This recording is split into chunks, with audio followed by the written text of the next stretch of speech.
आपकी सेवा समाप्त कर दी गई है। आखिर क्या मामला क्या है? ये सीधे सीधे गर्मी छुट्टी को लेकर बिहार के शिक्षकों और छात्रों की जान की परवाह नहीं है सरकार को, तो शिक्षक भी अपने अपमान का बदला वोट से ले। 23 जून को रात के 11 बजे मुंगेर के डीएम साहब ने जिला शिक्षा पदाधिकारी को और प्रखंड शिक्षा पदाधिकारी को फोन करवाया कि कल अमित विक्रम के स्कूल का जांच करना है और उसको बर्खास्त करना। सीधा ये शब्द इस्तेमाल किया गया हमारे लिए।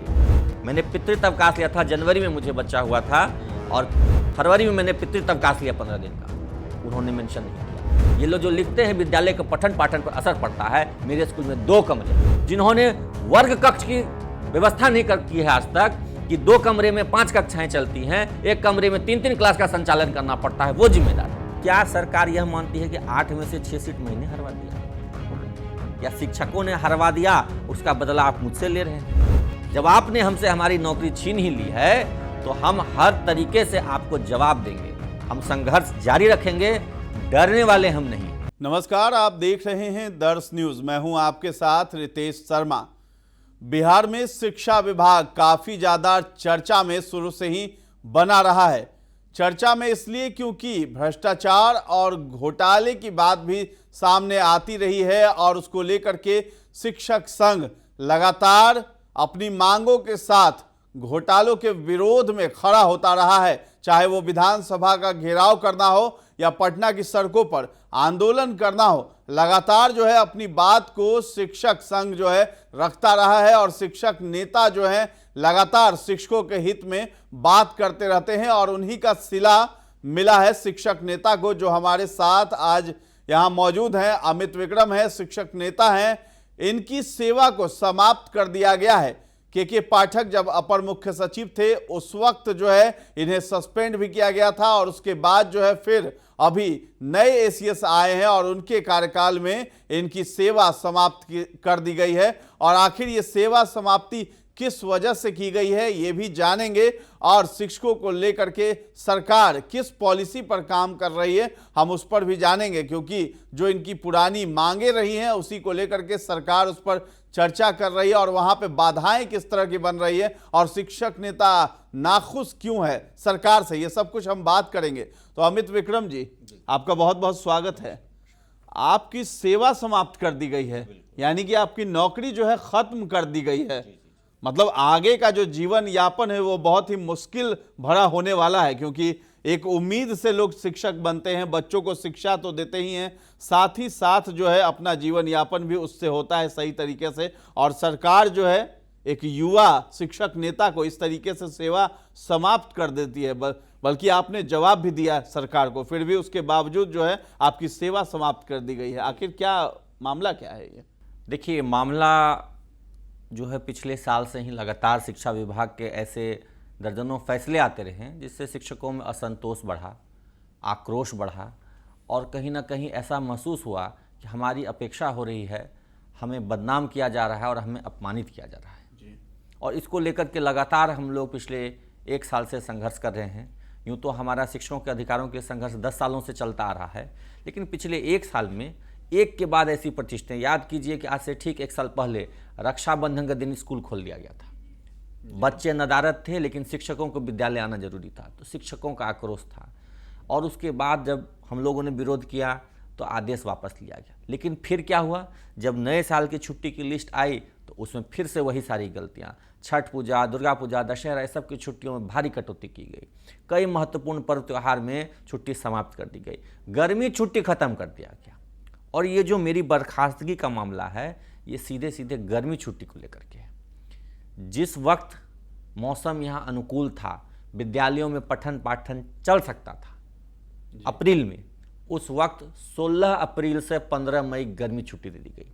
कितनी हास्यास्पद बात है कि पूरे देश में जब कहीं गर्मी छुट्टी नहीं होती है और जो हमारा ट्रॉपिकल बेल्ट है जहाँ गर्मी ज़्यादा पड़ती है, गुजरात से लेकर के आपके बंगाल तक में, कहीं पर भी गर्मी छुट्टी अप्रैल में नहीं होती है। लेकिन बिहार सरकार के शिक्षा विभाग ने अप्रैल में गर्मी छुट्टी कर दी, स्कूल बंद करा दिया, बच्चों के लिए बंद, लेकिन शिक्षक स्कूल आएंगे। और आ करके एक स्पेशल मिशन दक्ष चला था, जो कमज़ोर बच्चे थे उनके लिए वो आके पढ़ाएंगे। हमने पढ़ाया, बहुत अच्छी बात है, सरकार का आदेश था, हमने माना, चलो कमज़ोर बच्चे हैं उनको शिक्षा देना है, हमने दिया। उसके बाद देखिए स्थिति क्या होती है, जैसे ही स्कूल खुलता है, सब लोग जानते हैं कि बिहार में प्रचंड गर्मी पड़ती है। 15 मई से 15 जून के बीच में लू चल रही थी, बच्चे मर रहे थे, दर्जनों की संख्या में एक एक स्कूल से बच्चे बेहोश हो जा रहे थे, शिक्षक शिक्षिकाएं रास्ते में गश्त खा के गिर जा रही थी। और ये मीडिया में चला, दिखा, सब जगह दिखा। और इसी बात को लेकर के हम लोगों ने भी मीडिया में तरह तरह के वक्तव्य दिए, सरकार पर दबाव बनाने की कोशिश की। उसी दबाव बनाने की कोशिश में हमारा एक किसी मीडिया डिबेट में यह बयान था कि अगर बिहार के शिक्षकों और छात्रों की जान की परवाह नहीं है सरकार को, तो शिक्षक भी अपने अपमान का बदला वोट से लेंगे। वो एक सवाल के जवाब में कहा गया था कि अगर सरकार आपकी बात नहीं मानती है तो क्या करेंगे। चूंकि चुनाव था उस वक्त, तो हम कोई विरोध प्रदर्शन तो कर नहीं सकते थे, तो हमने अपने लोकतांत्रिक अधिकारों का हवाला देते हुए कहा कि शिक्षक अपने अपमान का बदला वोट से लेंगे। हमने किसी पार्टी को वोट देने या किसी पार्टी या व्यक्ति यानी जो उम्मीदवार है उनको वोट नहीं देने की बात नहीं कही थी। हमने केवल, आप हमारा आरोप पत्र पढ़ेंगे, उसमें लिखा हुआ है कि आपने अपील की कि शिक्षकों के अपमान का बदला वोट से लेंगे। ये तो लोकतांत्रिक देश है और इस लोकतंत्र में सबको अधिकार है अपना अपना वोट अपने विवेक से देने का। और हम अगर शिक्षक हैं तो हम अपने शिक्षक साथियों से, शिक्षक समूहों से क्यों नहीं अपील कर सकते हैं कि हमारे अपमान का बदला हम वोट से लेंगे। और सरकार उस पर हमारे खिलाफ कार्रवाई करवा रही है, हमको बर्खास्त करवा दिया गया, तो साफ समझ में आता है कि सरकार भी यह मानती है कि वो शिक्षकों का अपमान करती है। हमने तो नहीं कहा कि किस दल ने अपमान किया और किसने नहीं किया, हमने सिर्फ कहा जो अपमान हमारा कर रहे हैं हम लोग इसका बदला वोट से लेंगे। तो सरकार स्वयं मानती है कि वो शिक्षकों का अपमान करते हैं, शिक्षकों को प्रताड़ित करते हैं, उनका शोषण करते हैं। और देखिए हास्यास्पद स्थिति एक और देखिए कि हमारे आह्वान पर, हमारे दबाव बनाने पर गर्मी छुट्टी की घोषणा की गई थी। पहले 1 सप्ताह किया गया जिसमें सिर्फ बच्चों को छुट्टी, देर से, जब लू चल रही थी, बच्चे बेहोश होने लगे, तो मीडिया में लगातार खबरें आने लगी। हर पटना में एक बच्चे की मौत की भी खबर आई थी, तब जाकर के नीतीश कुमार ने ये संज्ञान में लिया। झाझा में जगह में एक बच्ची थी, डेथ कर गई लू से, तब जाके संज्ञान लिया गया और बंद हुआ स्कूल। फिर उसके बाद और 1 सप्ताह उसको एक्सटेंड किया गया जिसमें शिक्षकों को भी छुट्टी दी गई। तो हमने जिस बात के लिए आवाज उठाई उस बात को तो दबाव में आकर के सरकार ने मान लिया, लेकिन जब ये सब मामला ठंडा हो गया तब 24 जून को, ये सब मामला है मई महीने के अंतिम सप्ताह का, और 1 महीने बाद जब मामला ठंडा हो गया गर्मी छुट्टी का, तब हमारे खिलाफ जांच शुरू कर दी गई। और मैं आपको क्रमबद्ध तरीके में बताऊंगा कि जांच कैसे कैसे किया गया। रात के 11 बजे 23 जून को रात के 11 बजे मुंगेर के डीएम साहब ने जिला शिक्षा पदाधिकारी को और प्रखंड शिक्षा पदाधिकारी को फोन करवाया कि कल अमित विक्रम के स्कूल का जांच करना है और उसको बर्खास्त करना। सीधा ये शब्द इस्तेमाल किया गया हमारे लिए कि उसके स्कूल का जांच करना, उसको बर्खास्त कर देना है। 6:30 बजे से स्कूल चलता था। 7 बजे से 24 जून को हमारे विद्यालय में प्रखंड शिक्षा पदाधिकारी, बीआरपी, एमडीएम, डीओ, अनुमंडल लोक शिकायत पदाधिकारी, डीपीओ, जितने तरह के पदाधिकारी थे, ऐसा लगा कि कोई आतंकवादी घुस गया है स्कूल में और छापे पर छापे मारने के लिए गाड़ियों पर गाड़ियां लग गई। हुजूम लग गया पदाधिकारियों का हमारे विद्यालय की जांच के लिए। अब विद्यालय की जांच का रिपोर्ट अगर आप पढ़ेंगे, मैं आपको दूंगा, आप स्क्रीन पर चलाइए उसको। उस रिपोर्ट में अनुमंडल लोक शिकायत पदाधिकारी ने अपनी रिपोर्ट में लिखा है कि छात्र छात्राओं को शिक्षकों की उपस्थिति के बारे में कोई शिकायत नहीं है। रिपोर्ट में ये लिखा हुआ है, मैं आपको दूंगा, आप उसको चलाइएगा स्क्रीन पे। अगले ही बिंदु पे लिखते हैं कि सड़क पे खड़े कुछ ग्रामीणों ने कहा कि नियमित रूप से विद्यालय नहीं आते हैं। अब आप बताइए, मैं विद्यालय आता हूं नहीं आता हूं ये मेरे सहकर्मी बताएंगे और विद्यालय के छात्र छात्राएं बताएंगी या कोई सड़क पे खड़े ग्रामीण बताएंगे। और वो ग्रामीण कौन है इसका कोई लिखित कुछ भी नहीं, कोई साक्ष्य नहीं है। किस ग्रामीण ने कहा, किससे इन्होंने बात की या उन्होंने कुछ लिख के दिया हो, कोई साक्ष्य नहीं है। बस रिपोर्ट में लिख दिया गया कि ग्रामीणों ने कहा। तो क्या ग्रामीण शिक्षकों की उपस्थिति के बारे में बताएंगे या कि विद्यालय के बच्चे बताएंगे? विद्यालय के बच्चे जब कह रहे हैं और इन्होंने अपनी रिपोर्ट में लिखा है कि बच्चों को कोई शिकायत नहीं उपस्थिति के बारे में, ये लिखते हैं अपने रिपोर्ट में कि विभिन्न कारणों से जनवरी से लेकर मार्च 2024 के बीच अनुपस्थित थे। ठीक है, अच्छी बात है, लेकिन इन्होंने यह नहीं लिखा कि मैं बिल्कुल स्वीकृत अवकाश में था। जनवरी महीने में 18 दिन में निलंबित था, तो मैं विद्यालय कैसे जाता? आपने खुद निलंबित करके मेरा बीआरसी में ड्यूटी लगा रखा था। फरवरी में पितृत्व अवकाश 15 दिन का सभी शिक्षकों का अधिकार है। मैंने पितृत्व अवकाश लिया था, जनवरी में मुझे बच्चा हुआ था और फरवरी में मैंने पितृत्व अवकाश लिया 15 दिन का, उन्होंने मेंशन नहीं किया। मार्च में मेरे बच्चे की तबीयत खराब थी, इलाज कराने में दिल्ली गया, मैंने 3 सप्ताह का अर्जित अवकाश लिया, इसका अभी कोई जिक्र नहीं, सिर्फ लिख दिया कि विभिन्न कारणों से अनुपस्थित रहे जिससे विद्यालय के पठन पाठन पर बुरा प्रभाव पड़ता है। तो क्या मुझे जो अवकाश सरकार के द्वारा, विभाग के द्वारा नैतिक रूप से, कानूनी रूप से मिलना चाहिए, क्या अगर मैंने वो अवकाश लिया तो कोई पाप कर दिया, कोई अपराध कर दिया? आप सोचिए ये सरकार कैसी है कि मैंने पितृत्व अवकाश लिया, मेरे बच्चे की तबीयत खराब थी, दिल्ली में मैं इलाज कराने गया अर्जित अवकाश लेकर के, उसके बारे में लिखते हैं कि विभिन्न कारण से अनुपस्थित रहते हैं तो विद्यालय के पठन पाठन पर असर पड़ता है। और सुनिए, ये लोग जो लिखते हैं विद्यालय के पठन पाठन पर असर पड़ता है, मेरे स्कूल में 2 कमरे हैं, 2 कमरे में 5 कक्षाएं चलती हैं। एक कक्षा में, एक वर्ग कक्ष में कक्षा 1 और 2 और दूसरे वर्ग कक्ष में कक्षा 3, 4, 5। इसका जिक्र रिपोर्ट में नहीं, इसका जिक्र रिपोर्ट में क्यों नहीं है? कहते हैं कि बच्चों को कक्षा के अनुसार जानकारी नहीं है। आपने ये क्यों नहीं लिखा कि एक वर्ग कक्ष में 3 क्लास के बच्चे बैठते हैं और तीनों को हम लोग कितना पढ़ाएं? आखिर बटेगा ना हमारा ध्यान? अगर 3 क्लास के बच्चे बैठेंगे तो ध्यान बटेगा। और तो और पिछले 2 महीनों से, जब वो जांच में आए, 2 महीनों से विद्यालय बंद था। 15 अप्रैल से 15 मई तक इन्होंने छुट्टी दे रखा था, फिर स्कूल खुला, गर्मी लू जो चली, जो मैंने जिक्र किया, फिर 15 दिन के लिए स्कूल बंद हुआ। तो अगर बच्चों को कक्षा के सापेक्ष जानकारी नहीं है तो इसके लिए कौन जिम्मेदार है? हम जिम्मेदार हैं कि विभाग जिम्मेदार है? जिन्होंने असमय गर्मी छुट्टी दी वो जिम्मेदार हैं। जिन्होंने वर्ग कक्ष की व्यवस्था नहीं की है आज तक, कि 2 कमरे में 5 कक्षाएं चलती हैं, एक कमरे में 3-3 क्लास का संचालन करना पड़ता है, वो जिम्मेदार है। जवाबदेही सरकार की बनती है अगर बच्चों को सापेक्ष नहीं है। बड़ा सवाल है सरकार पे कि आखिर जांच करती है तो किस आधार पर करती है। और अगर कोई शिक्षक मूलभूत चीज़ों की बात करता है कि विद्यालय में ये चीज़ें होनी चाहिए, और ये सर्वमान्य है, सभी जगह ये दिख रहा था कि गर्मी के कारण जो है बच्चे बेहोश हो रहे थे और छुट्टियां जो है पहले दी गई, और जब गर्मी की छुट्टी का वक्त आया तो गर्मी की छुट्टी जो है नहीं दी जा रही थी, जिसके कारण कई सारे बच्चे बेहोश भी हुए। और पटना के अलावे और भी जगह कई बच्चों के मृत्यु की खबर भी आई, जिसको लेकर के नीतीश कुमार ने संज्ञान लिया। तो एक अधिकारी, अपर मुख्य सचिव IAS जो रह चुके हैं, वो हैं के पाठक उस वक्त थे और उनको सनकी भी करार दिया गया है। विपक्ष भी जो है वो भी इस बात पे मतलब पुष्टि कर रहा था कि वो सनकी हैं और अपनी सनक के आधार पर जो है बच्चों को बलि बना रहे हैं और बच्चे बेहोश हो रहे हैं, साथ ही साथ शिक्षकों को मजबूर किया जा रहा है, ऐसा आरोप लगाया गया विपक्ष की तरफ से भी, शिक्षक नेता की तरफ से। वाकई हमने देखा कि के पाठक किस तरीके से जो है अपने फरमान निकालते थे और शिक्षकों को परेशानी भी आ रही थी। सुबह सुबह जब स्कूल की टाइमिंग कर दी गई तो गिरते पड़ते शिक्षक पहुंच रहे थे। होली के वक्त भी वही दृश्य दिखाई दिया था कि किस तरीके से गिरते पड़ते और किसी ने वाकई कीचड़ फेंक दिया शिक्षक पर और वो बाइक से असंतुलित हो गए, गिर गए, चोट लग गई, एक्सीडेंट हो गए। तो उसके जवाबदेह कौन होगा, ये भी बहुत बड़ा सवाल है। लेकिन ये जो है आप पे ये कार्रवाई की गई है जी, देखिए कहीं ना कहीं सरकार डर रही है आपसे।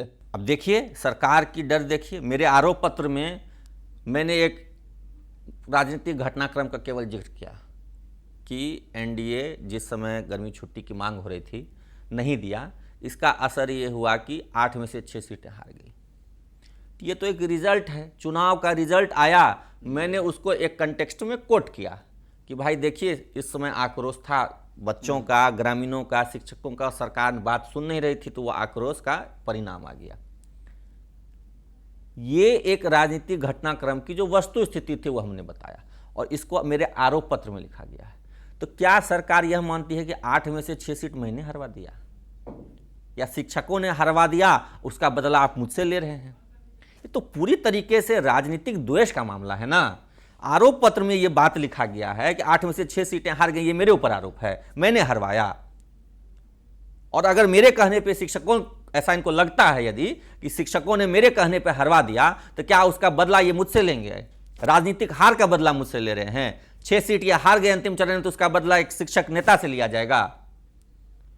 या ये हमको टारगेट करके हम पर कार्रवाई करके शिक्षकों को ये चुप कराना चाहते हैं कि राजनीतिक मतलब विद्वेष की भावना से कार्रवाई करके ये दिखाना चाहते हैं कि कोई शिक्षक बोलेगा तो हम भी उसका दमन शोषण करने के लिए किसी भी हद तक जा सकते हैं, हदें पार की जा सकती हैं शिक्षकों को चुप कराने के लिए।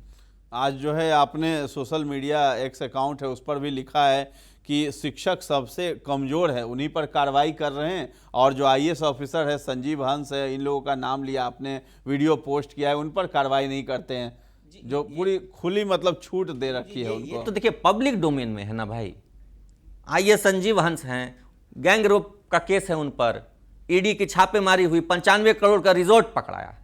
तो क्या उस जिस विभाग के मंत्री थे उनको नहीं पता था कितना बड़ा घोटाला विभाग में रख के कर रहे हैं? क्या इनके अन्य आईएएस अधिकारियों को नहीं मालूम है कितना बड़ा घोटाला संजीव हंस जी ने किया है? ईडी ने छापेमारी की, करोड़ों अरबों की संपत्ति मिली, उस पर कोई कार्रवाई नहीं। आप सभी पत्रकार बंधुओं ने ही कल दिखाया कि वो विधानसभा में उस खुलेआम घूम रहे हैं। सोचिए कितने शर्म की बात है बिहार के लिए कि गैंग रेप का आरोपी आईएएस जो है वो खुलेआम सदन में, जो लोकतंत्र का मंदिर है, वहां घूम रहा है और ये लोग कोई कार्रवाई नहीं कर रहे हैं। कार्रवाई करने के लिए कौन मिला? एक निरीह शिक्षक या और 2-3 हमारे साथीगण हैं। मुजफ्फरपुर के भी एक शिक्षक हैं हमारे बंसी जी, उन पर कार्रवाई, एक पहले बबीता जी पर कार्रवाई हुई थी, सेवा मुक्त कर दीजिए, बर्खास्त कर दीजिए। तो शिक्षक को आप कमजोर समझते हैं, सरकार सोचती है कि ये लोग दबे कुचले लोग हैं, जबकि उनको पता नहीं है हम चाणक्य के वंशज हैं, हम ज्योतिबा फुले के वंशज हैं, हम उन सभी शिक्षकों आचार्यों के वंशज हैं जिन्होंने इनको भी पढ़ाया है, इनको भी ज्ञान दिया। चलिए, सरकार ने जो है आपको जो है कटघरे में खड़ा किया और आपको दोषी करार दे दिया है, तो अब जो है आप कोर्ट का सहारा लेने वाले हैं, आगे क्या रुख करने वाले हैं? देखिए स्पष्ट है कि कोर्ट तो हम लोग जाएंगे और हम पूरी तैयारी में हैं। वरिष्ठ अधिवक्ता महोदय से लगातार संपर्क में बने हुए हैं और कोर्ट की तैयारी पूरी है हमारी, एकदम 100% हम लोग कोर्ट जाएंगे। लेकिन साथ ही साथ सरकार जो सोचती है कि हम डरा करके चुप करा देंगे, वो नहीं होगा। शिक्षा विभाग में जितने भ्रष्टाचार हैं, मैंने आपके ही चैनल पे गिनाया था, 5 तरह के भ्रष्टाचार हो रहे हैं। डेस्क बेंच घोटाला, समरसेबल घोटाला, एफएलएन किट घोटाला, प्रीफैब घोटाला, एमडीएम घोटाला, इन सब घोटालों के बारे में मैं लगातार पोल खोलता रहूंगा। जो कार्रवाई करना है सरकार को करे। आपने ये भी कहा है कि गोपनीय रखा जाएगा, जो लोग नाम मदद करेंगे हमारी, और हर जगह घोटाले का या फिर जिस तरह की अनियमितता बढ़ती जा रही है कहीं भी विद्यालय में, उसका प्रूफ आप वीडियो सहित सब कुछ भेजते हैं, नाम गोपनीय रखेंगे और कोर्ट में जाकर के उसके लिए केस लड़ेंगे। बिल्कुल, हम लोग जो भी शिक्षा विभाग के पदाधिकारियों द्वारा घोटाला किया जा रहा है, डेस्क बेंच में अरबों का घोटाला हुआ है, समरसेबुल में 250 मीटर का बोरिंग करना है, 100 मीटर बोरिंग हो रही है। प्रीफैब में जो क्वालिटी मीटर होना चाहिए था, सब उड़ गया, मीडिया में चली, क्लासरूम के ऊपर एक टीने का एक रूम बना दिया गया। इस गर्मी में कॉमन सेंस की बात है, टीन के रूम में कौन पढ़ेगा, वो भी छत पर जो बना हुआ हो। सब आंधी तूफान आया, बरसात आया, उड़ गया। तो ये सब घोटाला है ना, संस्थागत भ्रष्टाचार है। जो निजी एजेंसियों के माध्यम से बीआरपी बीपीएम की बहाली हुई है, वहां पर भ्रष्टाचार है। अयोग्य लोगों को, जिनका सर्टिफिकेट सही नहीं है, जिनको उचित अनुभव नहीं है, उन सबको बीआरपी बीपीएम बना दिया गया है। ये सब जितनी भी गलतियां हैं, जितनी भी खामियां हैं विभाग में, अब हम और खुल के इसके बारे में बात करेंगे। जब आपने हमसे हमारी नौकरी छीन ही ली है तो हम हर तरीके से आपको जवाब देंगे। हम संघर्ष जारी रखेंगे, डरने वाले हम नहीं हैं। जो डराना चाह रहे हैं ये सरकार कि शिक्षक नेता को हम बर्खास्त कर देंगे तो शिक्षक डर जाएंगे, हमारे शिक्षक साथी बिहार के 6 लाख शिक्षक हैं हमारे साथ, और वो डरने वाले शिक्षक नहीं हैं। हम लोग संघर्ष करने वाले शिक्षक हैं और संघर्ष हमारा जारी रहेगा। जो भी गलतियां हैं उसके बारे में हम लगातार बात करते रहेंगे। जी, अच्छा, ये तो मुद्दा हुआ, आगे का रुख आपने बता दिया। हाईकोर्ट का आप जो है दरवाजा खटखटाएंगे, वहाँ सहारा लेंगे हाईकोर्ट का। अब इससे कितनी उम्मीदें हैं कोर्ट से, क्योंकि आप तो पूरे तथ्यों के साथ जाएंगे, जितनी बातें आप रख रहे हैं, तो क्या लगता है न्यायालय में आपको न्याय मिल जाएगा, आप फिर से जो है नौकरी पालेंगे यहाँ? बिल्कुल, देखिए न्यायालय में देर है अंधेर नहीं है। जो समय लगे, 3 महीना 6 महीना साल भर जो न्यायालय समय लगे, लेकिन हमें इस बात का पूरा विश्वास है कि हमें न्याय अवश्य मिलेगा। क्योंकि जो बिंदु इन्होंने हमारे खिलाफ आरोप में मेंशन किए हैं वो निराधार हैं और उसका कहीं कोई स्थान नहीं है कि इसके आधार पे हमको बर्खास्त कर दिया जाए। और हमने वरिष्ठ अधिवक्ताओं से इस बारे में लंबी चर्चा की है, एक भी आरोप में दम नहीं है। आधे से अधिकतर तो मनगढ़ंत और कॉन्ट्राडिक्टरी आरोप हैं। आप बताइए ना, एक आरोप जो मैंने चर्चा की कि बच्चे कह रहे हैं कि कोई शिकायत नहीं है, और ग्रामीण खड़े हैं, कौन ग्रामीण है नहीं, उनका कहीं कोई जिक्र नहीं है, ने कह दिया कि मैं नियमित रूप से विद्यालय नहीं आता, और नहीं आया अगर विद्यालय अनुपस्थित था तो अवकाश था ना, आपने क्यों नहीं मेंशन किया कि मैं अवकाश था?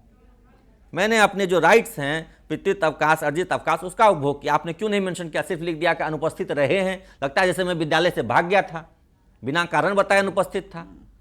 तो ये सब कहीं कोर्ट में टिकने वाला नहीं है। मैं पूरे कॉन्फिडेंस में हूँ, 110% हमारी जीत होगी, लेकिन इस दौरान अगर सरकार सोचती है कि हम डर के चुप रहेंगे तो वो भी चुप नहीं रहेंगे, संघर्ष हम करते रहेंगे।